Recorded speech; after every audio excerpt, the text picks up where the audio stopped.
പശ്ചിമേഷ്യയിൽ സമാധാന ശ്രമങ്ങളിൽ അനിശ്ചിതത്വം. ഖത്തറിലെത്തിയ US ഇറാൻ പ്രതിനിധികളുടെ കൂടിക്കാഴ്ച നടന്നില്ല. ധാരണാപത്രത്തിലെ വ്യവസ്ഥകൾക്കായി കടുംപിടുത്തം തുടർന്ന് ഇറാൻ.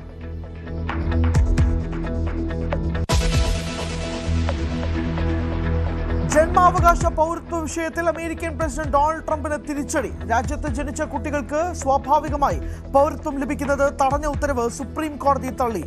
ഭരണഘടനയുടെ 14ാം ഭേദഗതി ശരിവെച്ച് കോടതി.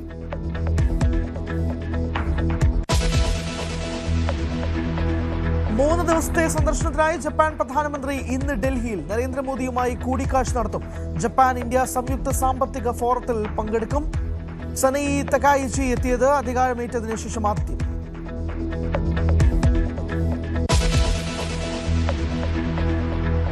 ധനബില്ല് പാസാക്കാൻ നിയമസഭ ഇന്ന് പാസാക്കുക. വീര്യം കുറഞ്ഞ മദ്യത്തിന്റെ നികുതി ഘടന ഉൾപ്പെടെയുള്ള നിർദ്ദേശങ്ങൾ അടങ്ങിയ ബില്ല്.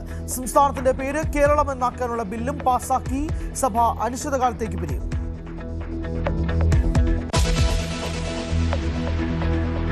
പ്രവേശന പരീക്ഷകൾ അവലോകനം ചെയ്യാൻ പാർലമെന്ററി സമിതി ഇന്ന്. നീറ്റ് UG പുനഃപരീക്ഷയുടെ നടത്തിപ്പും ഭരണപരമായ കാര്യങ്ങളും ചർച്ചയാകും.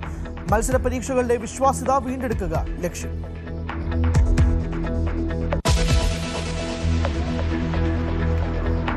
Thiruvananthapuram corporation councillor R. സുഗതനെ ഇന്ന് നെടുമങ്ങാട് കോടതിയിൽ ഹാജരാക്കും. വട്ടിയൂർക്കാവ് പോലീസ് രജിസ്റ്റർ ചെയ്ത 2 കേസുകളിൽ നടപടി. സുഗതനെ ജാമ്യത്തിലിറക്കാൻ ശ്രമം തുടർന്ന് BJP.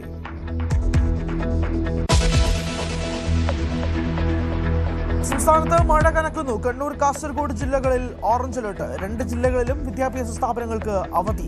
4 ദിവസം കൂടി ശക്തമായ മഴ തുടരുമെന്ന് കേന്ദ്ര കാലാവസ്ഥാ വകുപ്പ്.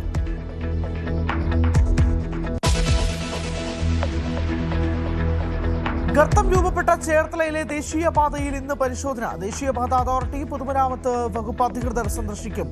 ഗർത്തമുണ്ടായതിന്റെ കാരണം കണ്ടെത്താൻ പരിശോധന.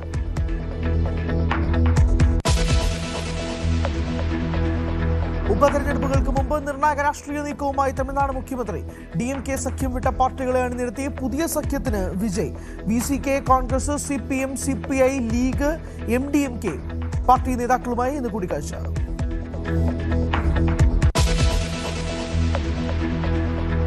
ലോകകപ്പിൽ മിന്നും പ്രകടനം തുടർന്ന് ഫ്രാൻസ്. എംബാപ്പയുടെ ഇരട്ട ഗോൾ മികവിൽ സ്വീഡനെ തോൽപ്പിച്ച് പ്രീ ക്വാർട്ടറിൽ.